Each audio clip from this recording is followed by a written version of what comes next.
Hey there. So, this is the first episode of the Coach Pierre podcast, working title as of right now. I just wanted to get my thoughts out there about my favorite team, the Carolina Panthers. So, the big thing that's been going on is the big playoff push. Currently, the Panthers sit atop the NFC South. Thanks to Atlanta. Good job, Atlanta. Way to go, Dirty Birds. Did your thing. Way to help us out.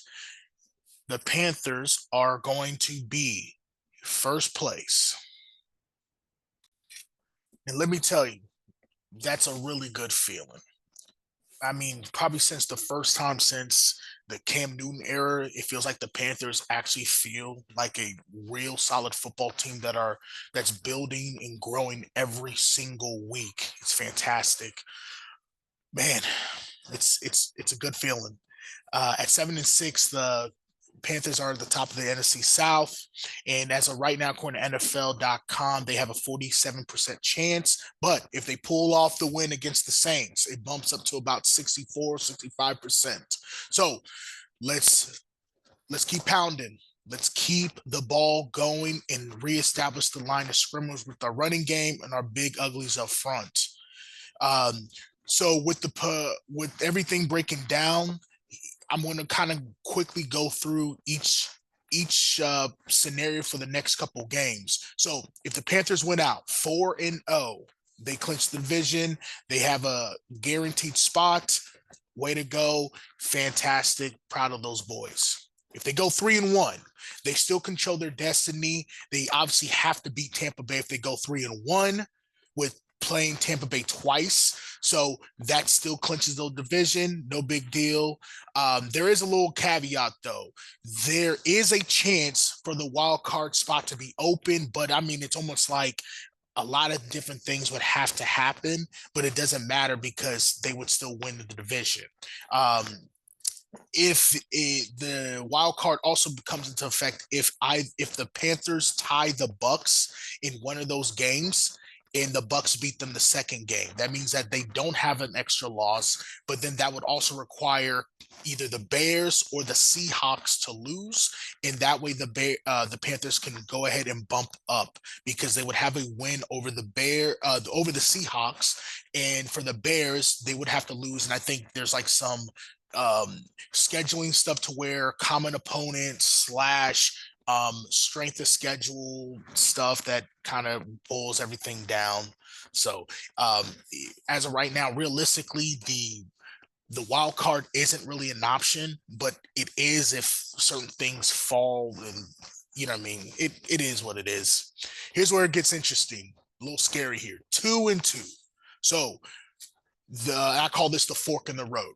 If the Panthers go 2-2 and beat the Bucks at least one time, they will win the division because they would have the head-to-head.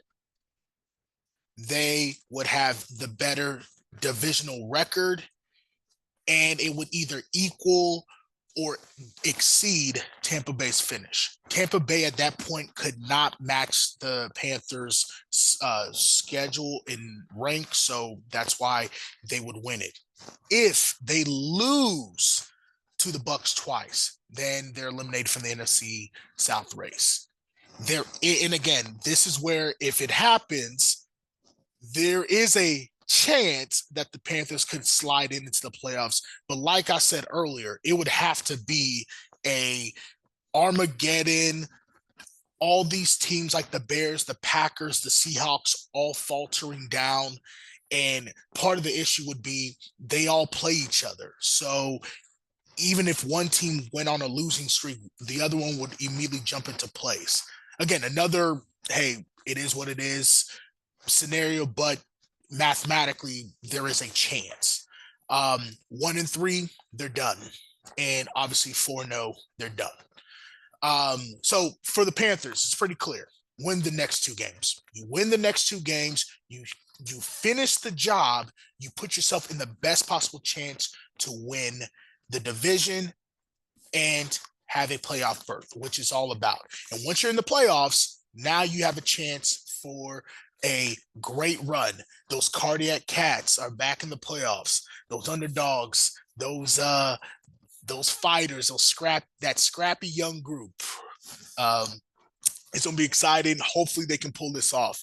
So if you're a Panthers fan, just real quick, so we have to beat the Saints, and then next week we beat the Bucks. If we do not beat the Bucks, we have to win against the Bucks that second matchup, and it would help our case if we're able to beat the Seahawks, because then that would either end us up at 3-1 or 2-2 with they win against the Bucks, and we're sitting pretty. So hopefully they're able to do that. Now, the next thing I wanted to talk about was our quarterback, Bryce Young. Bryce Young's 5th-year option is coming up. And as of right now, it's probably going to be one of the most defining things we do as an organization, because if we pay him, notice how it looks for every other quarterback in the league. Once you get paid, you are going to have to take away some of the talent around you. That means more is going to be on the shoulders of your quarterback. And to Bryce's, now, and not to disrespect Bryce, but he's not that guy. In my personal opinion, as someone who's been watching football for a long time, I would treat Bryce Young almost as a bridge quarterback. So, and I don't mean that with like slight to him, but obviously the Panthers need to pick up the 5th-year option. Let's start there. I mean, at that point, it's going to be $26 million. And for a starting quarterback, that's a pretty good rate. So you're going to go ahead and just take that. And even if you believe in Bryce as he's going to be the future, you pick it up just so that you show him confidence and you allow him to earn that extension if he's able to earn it. The other thing is, in that building, in that organization, people like Bryce, multiple teammates have talked about his leadership, the way he works in the locker room, the way he works in the weight room, the way he works in the film room, and in the locker room, guys listen to him. Dave Canales is continually showing trust in the Bryce by those last couple of games, allowing him to take those deep shots, putting more intricate routes for him to see, develop, and throw. And even though the Panthers are a fundamentally strong running team, everything at the end of the day in the NFL is going to have to be with your quarterback. If you can run the football and have your quarterback make plays when it's necessary, you're going to have a deep run in the playoffs. It's pretty simple. The game of football has always been simple. Can you establish line of scrimmage, and can your quarterback make the throws when he needs to make the throws? So that's where the hope in that organization is. They trust Bryce. They do. But you're going to have to tell yourself, we trust them, but we don't want to be what the Dolphins are. Now, I know what you're thinking. The Dolphins are in a winning streak right now. No offense to the Dolphins. They've been playing against tomato cans. They have been. Tua Tagovailoa, and I like Tua, but he is a lot closer to Tua than he is Herbert. We all understand what Herbert can do and who he is. His size, his athleticism, the way he's been having to carry the team. The Chargers right now are in the top of the wild card because of because of Herbert's ability to carry his team. And yes, he has a great coach. And yes, he has a pretty solid defense. But it's because of what Herbert's been doing.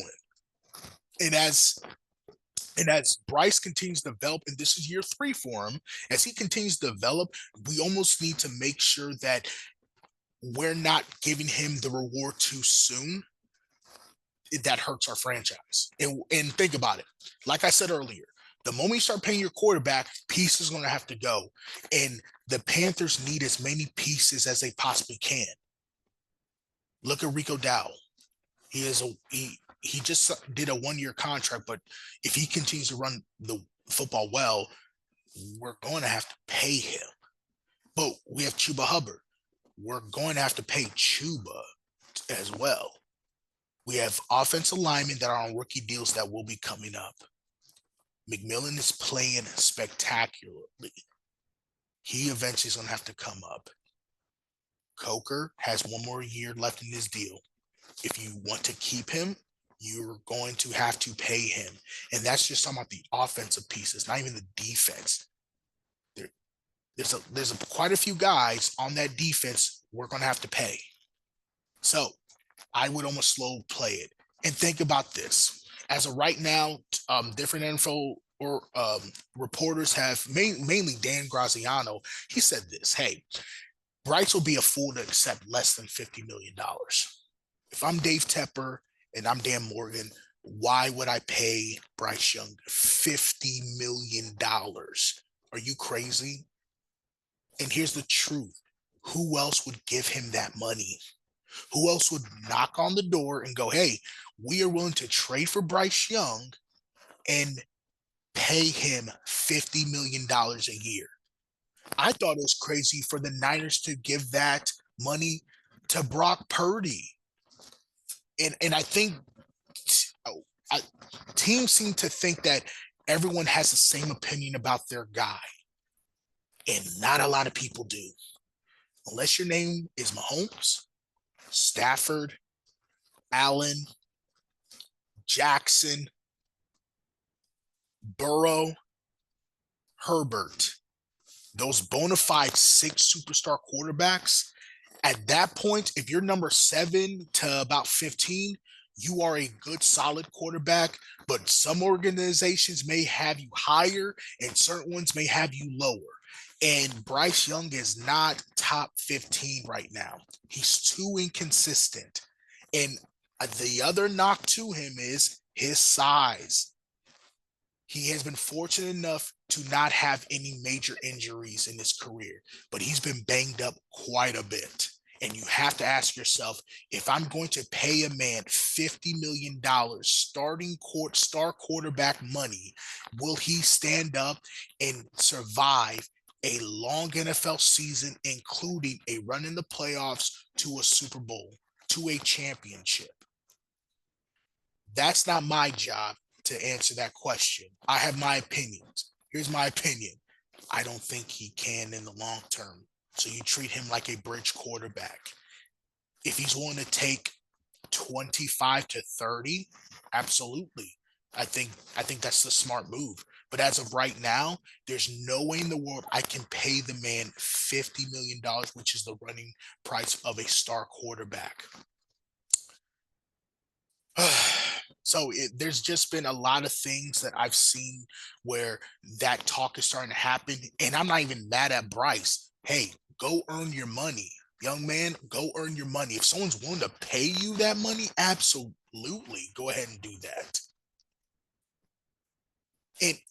And the other thing that makes Bryce a bridge quarterback is just the way this team is operating. As I said earlier, the team is, and I'll say this nicely, the team is winning with Bryce Young.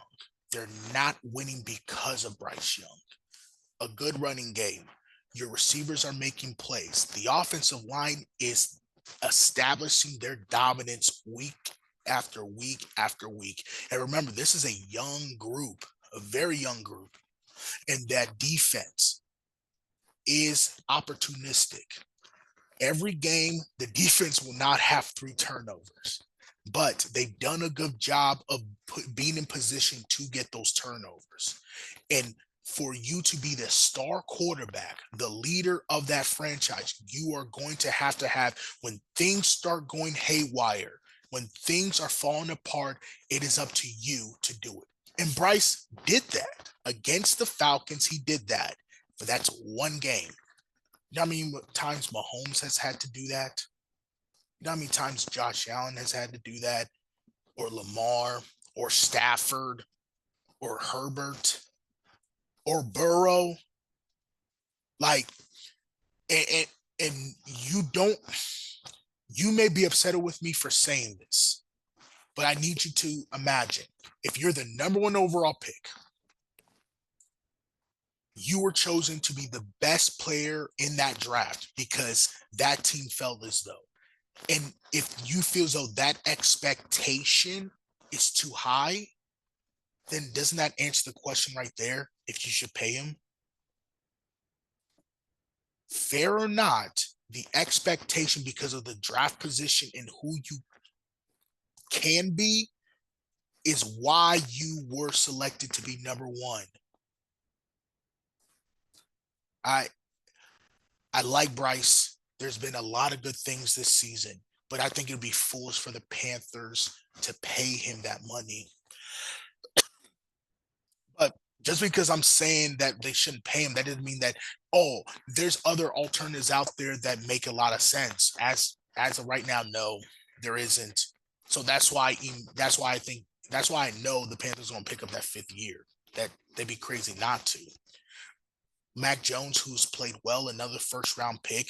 The 49ers are gonna hoard him until someone gives them a crazy haul. And would you blame him? Because at some point next year, a quarterback's going to get hurt, the team's going to get desperate, and if they can get a second for Mac Jones, done. We'll take it. That's way more than what we got for. Like, trading for a veteran at this point would be crazy. I already said Mac Jones. Moving up in the draft, if the Panthers make the playoffs, they're going to be selecting in the 20s. Unless you're willing to just throw everything away and get rid of him and try to move up, that'd be crazy, especially in the draft where, yeah, there's a couple guys who I think could be good, but no, I wouldn't do that. So, so in the reality, Bryce is still the best option as of right now. You keep developing them, and again, maybe he's going to prove me wrong. And I hope he does. I hope he becomes a star in this league. I really do. And then that's no slight to anything I've seen. He's shown flashes. He's shown that ability, and that's why he's there. That's why I'm saying you keep him another year. He's not Anthony Richardson. Anthony Richardson at times looks like he can't even play quarterback or let alone football. He's 6'4" with a cannon arm, and I would rather take Bryce Young because at least Bryce Young looks like he can functionally play quarterback. But the Colts, they selected him. And so now they're going to have to make that decision. I feel like the decisions for Bryce Young is pretty simple. You keep him, but you don't pay him the big money. So that was my first episode.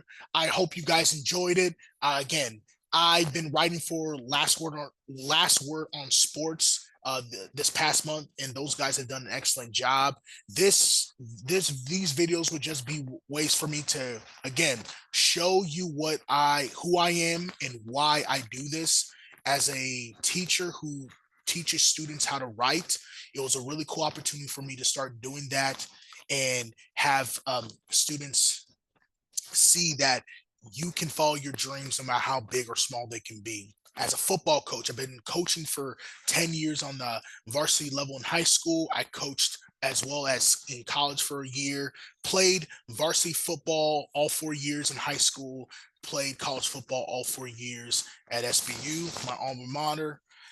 And I want you to know that if you're ever watching this, don't ever hesitate to reach out for your dreams, even as something simple as this, because you never know what's going to take you. I hope you have a wonderful day. Take care. See you soon.